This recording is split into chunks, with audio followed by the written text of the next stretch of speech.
Good Erev Shabbos, everyone. This week's portion is out of Vayeishev. It's also Shabbos Chanukah.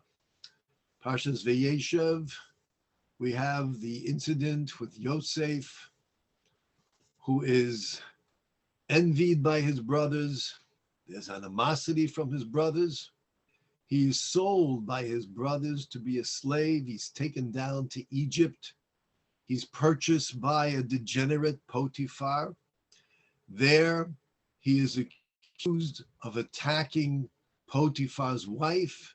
And Yosef, who is all of 17 years old, innocent, pure, and holy, is then incarcerated. And he remains in prison for 10 years.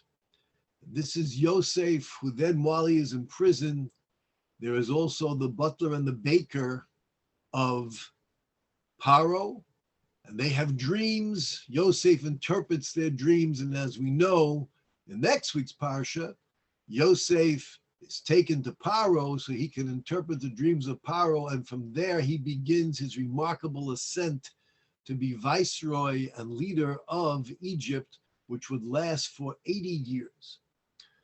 But when we look at this life of Yosef, it seems overwhelming. The sorrows that he had to endure and all of the suffering. Certainly we could understand that a person might become depressed, dejected, lose hope, lose faith. And yet we are told that the verse that says, Borach hageva sheyivtach b'Hashem, blessed is the man who puts his trust in God. This refers to Yosef. Yosef never lost faith, never lost trust in Hashem.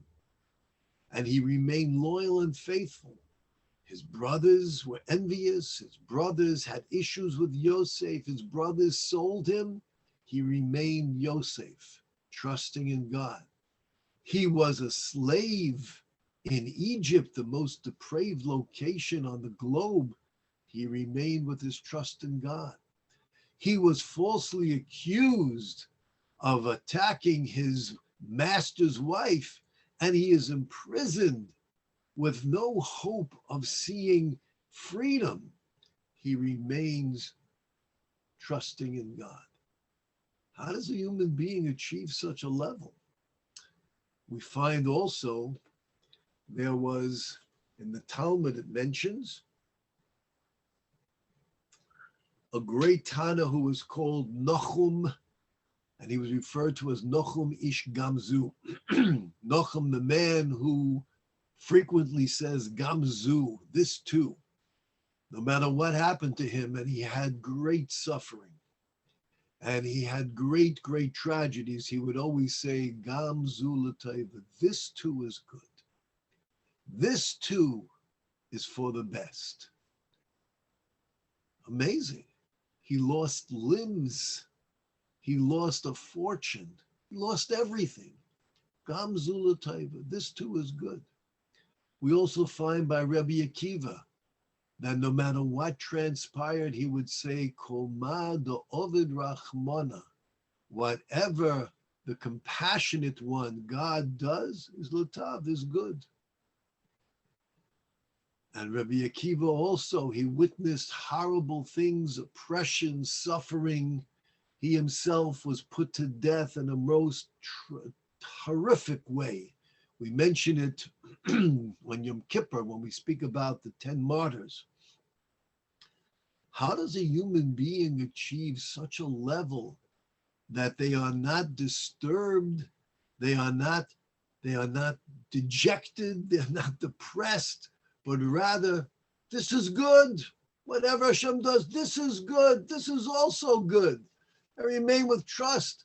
How does a human being achieve this? In addition, we are told that the level of Rabbi Akiva in his saying whatever God does is good was greater than that of Nochum Ish Gamzu, who would say this too is good. Why?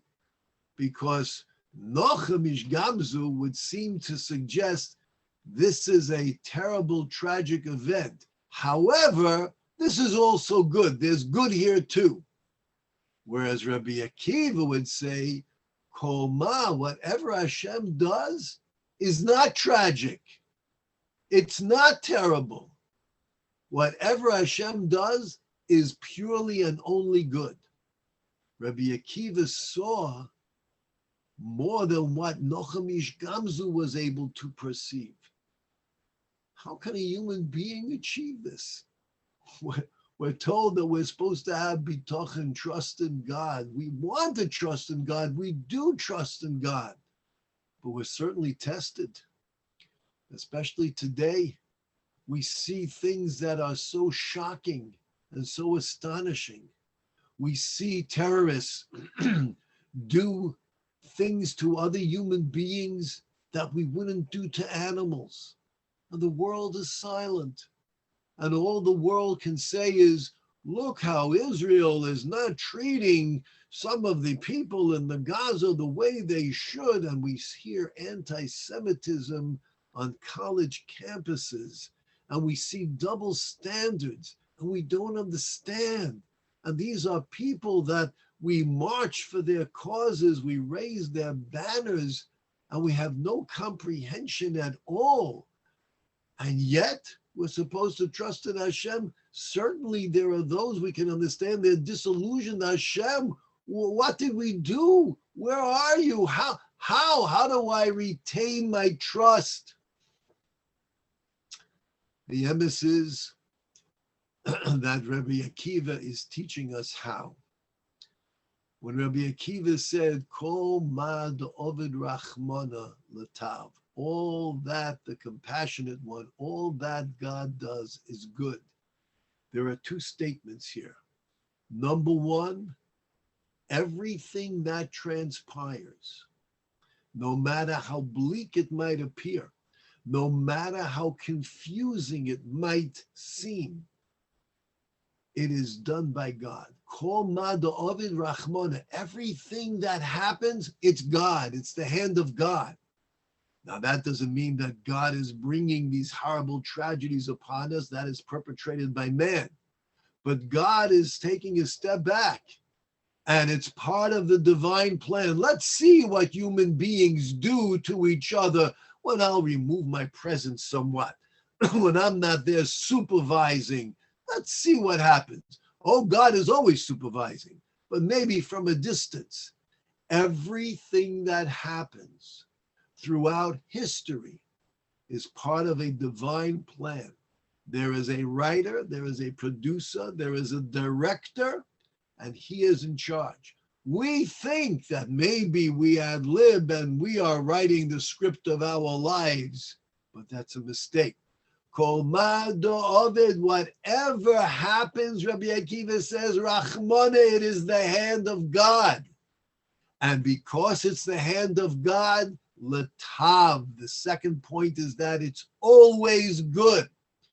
Even when we feel the pain, it's good. How could that be? It's like when a doctor performs surgery. When we have to experience, when we need to get an injection to numb our mouth so a dentist can pull a tooth or drill or whatever. Believe it or not, that injection that we receive, that's good. That's for our benefit, to help us, that we should be able to be healthy. We don't understand it. We don't have to understand everything. We need to know that whatever transpires, God is in charge. It's God's plan, and therefore it is good. This is Rabbi Akiva not only showing us the level he attained, but he is giving us and he's laying out for each and every one of us the prescription to have and achieve a level of trust. Not simple, something we must work towards. But no matter what happens in our lives, if we are in control and it's something we can correct, we must do it. If it's beyond our control, Hashem, I know that you are in charge. And I put my faith and my trust in you. Yes, it pains me, the suffering that I feel and others feel and what they have to endure. But ultimately, God, I know that you are in charge, and my success and salvation shall come from you. Lishu oscha ki visi Hashem. For your salvation, I trust God. It is your salvation that we look forward to. This was the level of Yosef HaTzadik. No matter what happened, it was inexplicable. His brothers are envious.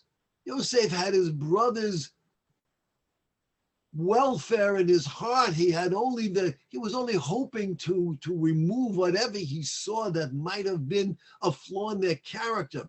Everything Yosef did in his life, he realized was part of God's plans. The dreams that he had the dreams that they would bow, the stalks of the brothers would bow unto his. He had dreams that the sun and the stars and the moon were bowing to him.